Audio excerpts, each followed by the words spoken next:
कहानी IIT बाबा। कथाकार are Ravikant मिश्र। इस कहानी का एक संवाद मैं आपसे पहले कहना चाहता हूँ। एक पार्थ वो था जो कृष्ण की गीता सुनकर युद्ध करने के लिए प्रेरित हो गया था। एक तू है जो अपने इंजीनियरिंग की रणभूमि से भागकर चौराहे पर गीता बेच रहे हो। इस कथा का एक संवाद है। तो लीजिए, कथा यहाँ से शुरू होती है। सर्द की सुबह थी। जनवरी का मंथ था 2025, अभी शुरू हुआ था। 144 साल बाद महाकुंभ प्रयागराज में शुरू हो गया था। संसार का ध्यान महाकुंभ ने अपनी तरफ आकर्षित कर लिया था। प्रयागराज तीर्थ के महा उत्सव में नृत्य कर रहा था। साधु, सन्यासी, किन्नर, नागा अपने अपने तरीके से इस उत्सव में शामिल हो गए थे। इस समय एक घटना काली माटी झारखंड में घटी।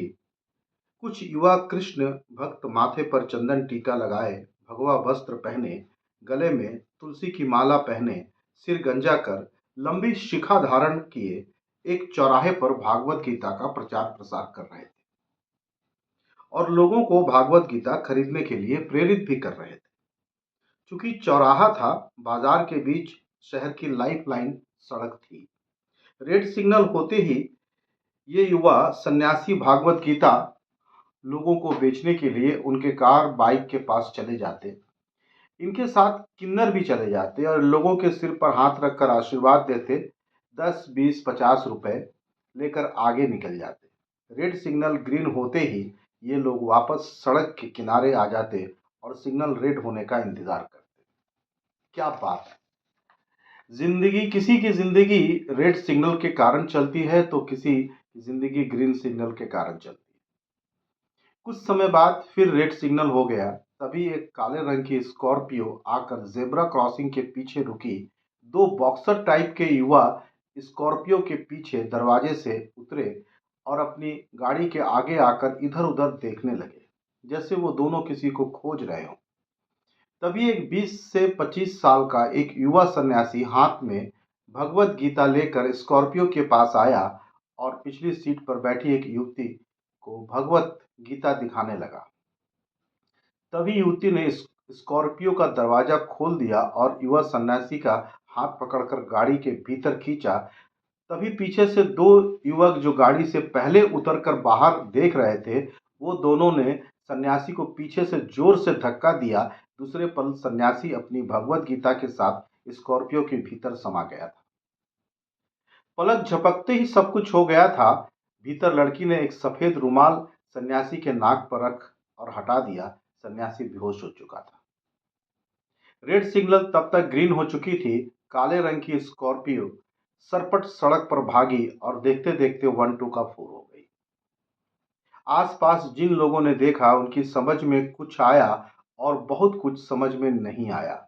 इस घटना को मन में रख सभी जिंदगी की रेस में दौड़ लगा दिए थे। ये 4 लोग युवा सन्यासी को लेकर एक फार्म हाउस जो शहर से 30 किलोमीटर दूर एक नदी के पास बना हुआ था, वहां लेकर आ गए। फार्म हाउस एक 2 मंजिला मकान बना हुआ था। मकान के ऊपरी तल्ले पर एक बड़ा सा हॉल नुमा कमरा था जहां खेती बाड़ी के सामान रखे हुए थे। भूसा, खाद, बीज रखे हुए थे। इसके साथ ही एक कंप्यूटर रखा हुआ था। 6 कुर्सियां रखी हुई थी। दीवार पर हिंसक पशुओं के खाल इस तरह चिपके हुए थे जैसे जानवरों को जिंदा दीवार से चिपका दिया गया हो। बाघ, शेर, सियार, भेड़िया, हिरण के खाल चिपके हुए थे। युवा सन्यासी को होश आ चुका था। उसकी आंखों पर पट्टी बांधकर उसका हाथ पकड़कर बहुत आराम से उसे कमरे में लाया गया। उसे एक कुर्सी में बैठा दिया गया। कुर्सी में बैठते ही वह सन्यासी डर कर चीखा, आप लोग कौन हैं और ये मुझे और मुझसे क्या चाहते हैं? कोई कुछ नहीं बोला। सभी अपने अपने कुर्सी पर बैठ गए। लड़की कंप्यूटर वाले टेबल के पास कुर्सी पर बैठ गई। कंप्यूटर ऑन किया। एक हल्का सा संगीत कंप्यूटर ऑन होने की उस कमरे में गूंज कर विलीन हो गई थी। युवा सन्यासी का ध्यान संगीत पर जाता है। वो एक पल के लिए अपना चेहरा ऊपर की तरफ उठाता है और कुछ सोचता है। 2 पल बाद फिर बोलता है, आप लोगों को कोई गलतफहमी हो गई है। तभी उनमें से एक आदमी जो ट्रैक सूट पहना हुआ था, वो अपनी जगह से उठता है और पूछता है, आईआईटी बाबा कॉफ़ी तो पीते ही होंगे? हाँ, कभी पीता था, अब कॉफ़ी चाय नहीं पीता। पी लो आईआईटी स्वामी, यहाँ आपको कॉफ़ी चाय की ज़रूरत पड़ती रहेगी। ये बात लड़की थोड़ा मज़ाकिया अंदाज में बोली। आईआईटी बाबा थोड़ा सहज होते हुए बोले, देखिए, मैं फिर कहता हूँ, आप लोगों को गलतफहमी हो गई है। आप गलत इंसान को उठाकर ले आए हैं। ये सुन ट्रैक सूट वाला इंसान बोला, मैं कॉफ़ी लेकर आता हूँ। वो कमरे से बाहर चला गया। कमरे में पहले जैसी शांति छा गई। आईआईटी बाबा इस शांति में 2 पल के लिए चुप रहते हैं और फिर बोलते हैं, हे कृष्ण, हे माधव, मेरी रक्षा कर। ये सुन लड़की ठहाका मारकर हंसती है और उसके साथ 4 लोग हंसते हैं। 2 पल तक हंसी जारी रहती है और फिर लड़की हंसते हंसते बोलती है, अबे आईआईटी बाबा, रणछोड़ दास, यहाँ तेरी कोई इज्जत नहीं लूटना चाहता है जो द्रौपदी की तरह हे कृष्ण पुकार रहा है। चल, बुला कृष्ण को, देखती हूँ तुझे बचाने के लिए कृष्ण आते हैं या नहीं। ये सुन आईआईटी बाबा बोलते हैं, आप लोगों से गलती हुई है। आप एक सन्यासी से क्या चाहते हैं? तभी नीली जींस सफेद टी शर्ट पर काली जैकेट पहना हुआ युवा बोला, जो लंबे बालों का पोनी टेल बनाया हुआ था। चेहरा भारी था, आंखें बड़ी बड़ी थी और पठान कट दाढ़ी रखा हुआ था। वो बोला, चल, तेरा गलतफहमी दूर कर देता हूँ। नेहा, चल जरा आईआईटी बाबा की कुंडली निकाल कर इस गोपाल चंद को जरा सुना दो। 2 मिनट विवेक, अभी सुनाती हूँ। नेहा अपने कंप्यूटर के कीबोर्ड पर तेजी से उंगलियां चलाती है। कुछ पल में ही आईआईटी बाबा की एक पासपोर्ट साइज फोटो के साथ एक लंबा बायोडाटा निकलकर स्क्रीन पर आ जाता है। नेहा कंप्यूटर स्क्रीन की तरफ देखते हुए बोलती है, आईआईटी बाबा का असली नाम है पार्थ कुमार। शिक्षा आईआईटी मुंबई से, एरोस्पेस इंजीनियरिंग, 50 लाख का पैकेज, 3 महीने काम कर जॉब रिजाइन कर दिया। अब सन्यासी संस्था से जुड़कर भगवत गीता का प्रचार प्रसार कर रहे हैं। इनके पिता का नाम सेवा प्रसाद है और माता का नाम जीवन देवी है। रहने वाले झारखंड काली माटी के हैं। ये सभी जानकारी सही है या गलत, पार्थ कुमार जी? पार्थ चकित होकर अपना सिर इधर उधर घुमाता है और बोलता है, तुम लोग कौन हो और मेरे बारे में इतना कैसे जानते हो? कॉफी एक ट्रे में लेकर वो युवा कमरे में आता है और बोलता है, कॉफी आ गई है। कॉफी टेबल पर लाकर रख दी गई। तभी विवेक उस युवा से कहता है, पाब्लो, एक कप कॉफी पार्थ को पकड़ा दो। पाब्लो एक कप कॉफी टेबल से उठाकर पार्थ के पास जाता है और उसके हाथ में कॉफी का कप पकड़ा देता है। पार्थ कॉफी का कप पकड़कर उसके महक को अपने भीतर महसूस करता है। इधर सभी अपनी अपनी कॉफी ले लेते हैं। तभी विवेक कहता है, हाँ, तो हम कहाँ थे? नेहा कहती है, पार्थ की कुंडली पर। पार्थ, मेरी समझ में नहीं आ रहा है कि आप लोग मेरे ऊपर अपना समय क्यों वेस्ट कर रहे हैं। चौथा इंसान जो बहुत देर से चुप था, वह गुस्से में बोला, वसूली के कारण हम लोग तुमको उठाकर यहाँ लाए। आप कौन हैं और आप मुझसे क्या वसूल करना चाहते हैं? पार्थ ने तुरंत प्रश्न किया। यह सुन पाब्लो कहता है, हम सभी किडनैपर हैं, कॉन्ट्रैक्ट किलर भी हैं। मैं पाब्लो हूँ, ये नेहा है, ये विवेक है और ये बंदा जिसने आपसे कहा वसूली, वो दादा भाई है। मुझसे क्या वसूली चाहते हैं? पार्थ ने फिर प्रश्न किया। 50 लाख रुपया तुम्हारे ऊपर कर्ज है। पार्थ घबराते हुए बोला, मैंने आप लोगों से कर्ज कब लिया है? मैंने तो किसी से 1 रुपया कर्ज नहीं लिया। देखिए, आप लोगों को जरूर कोई भयंकर भूल हुई है। दादा भाई चीखे, अबे चुप, एकदम चुप। अब साला एक बार भी ये रिपीट किया ना कि हम लोगों को गलत फहमी हुई है, तो तुम्हारा उंगली से एक नाखून उखाड़ दूंगा। दादा भाई की भारी गुस्से से भरी आवाज सुनकर पार्थ के शरीर में कपकपी हो गई। पूरा शरीर उसी तरह कांपने लगा जैसे बीच में फटे हुए पोस्टर तेज हवा के झोंके से कांपने लगते हैं। दादा भाई अपने गुस्से को थोड़ा शांत करते हुए बोले, साला तू खुद गलतफहमी में जी रहा है और हमें कह रहा है कि हम गलतफहमी में जी रहे हैं।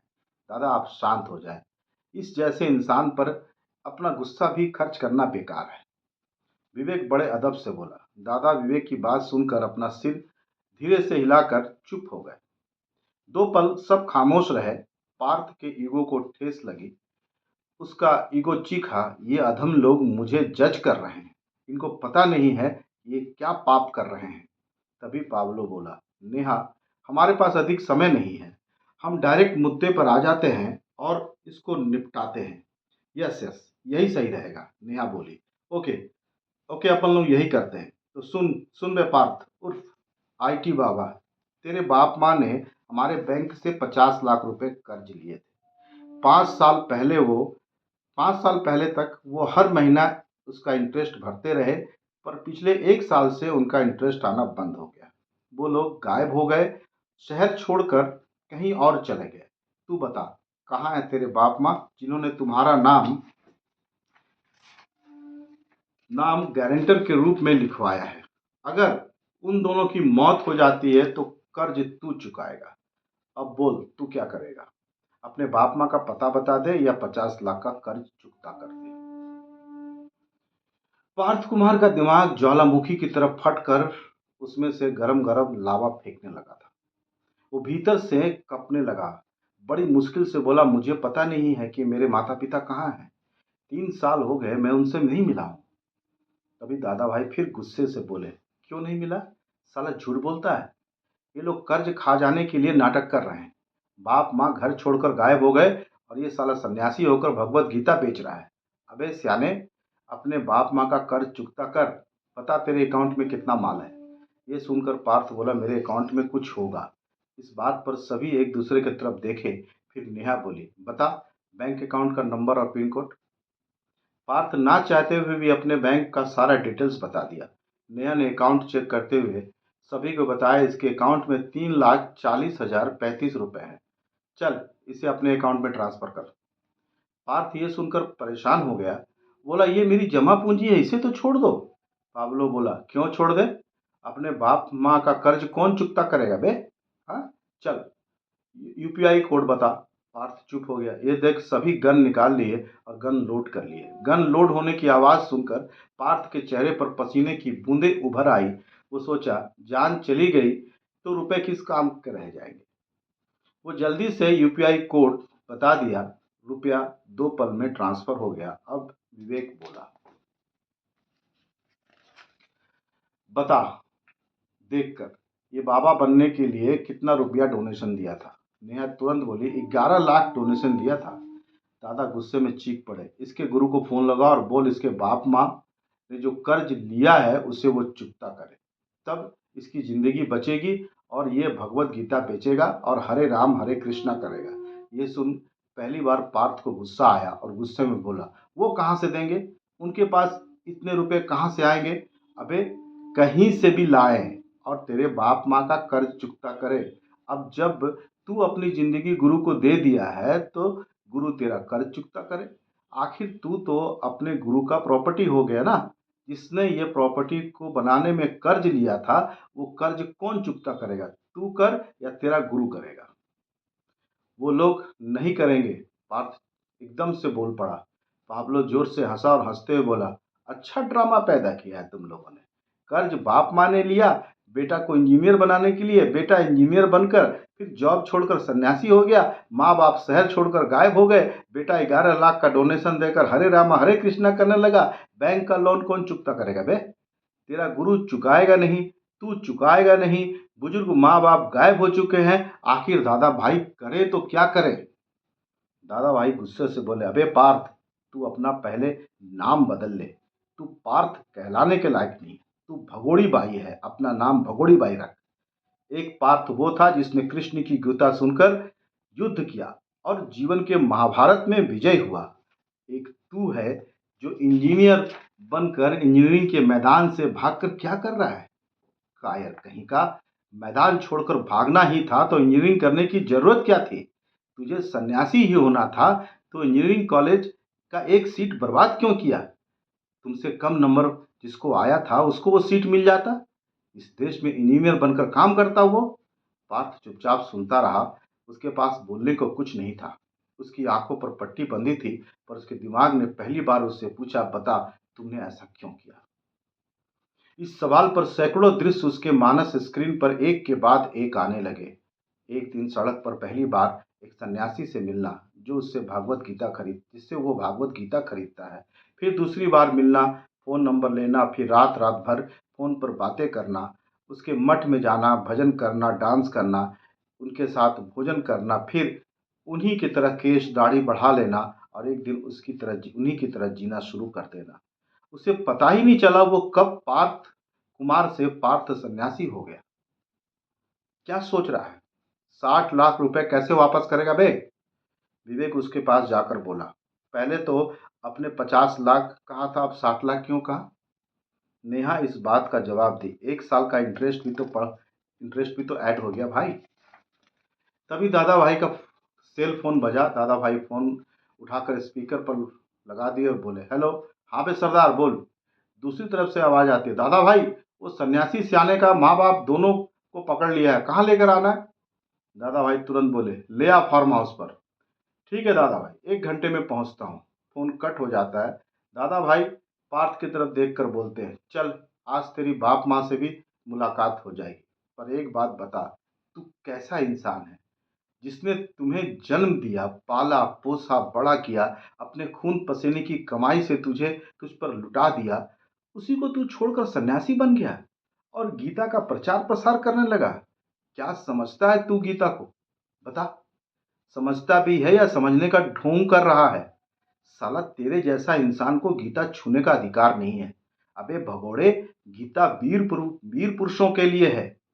युद्ध के मैदान में जन्म लिया है। बता, तेरे जीवन में क्या युद्ध है?